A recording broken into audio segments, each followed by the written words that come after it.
یو 15 کاله مخکې ما خوب کې ولیدم چې یو ډېر لوی میدان دی، ګیر چاپېره غرونه دي، په منځ کې میدان دی او پکې تورنګزو حاجي صاحب ولاړ دی. خو کمال یې دا دی چې په ګیره کې یو ډکم سپین نشته، تکه توره ګیره ده. نو زه ورسره لاس میلاو کړم،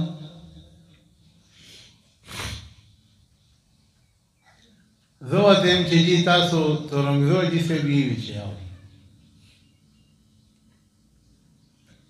ملمان په خپلو مریدانو کې راولي وي چې را مې وستې.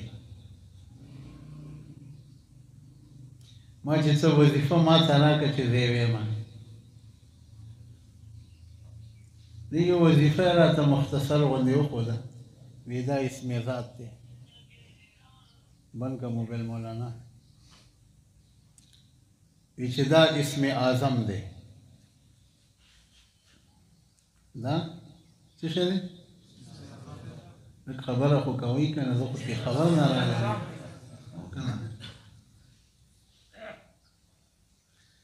دا تاسو غوندې چې خلک مړه مړه ناست یي که نه د علماو ته، نو چې کوم تقریر کوي یا وایي چې به زه مړی یم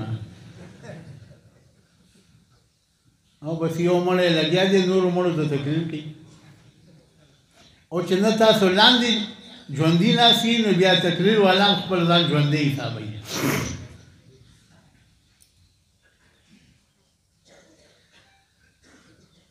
نو ما ته وایي چې دا اسم اعظم دی، دا وایا.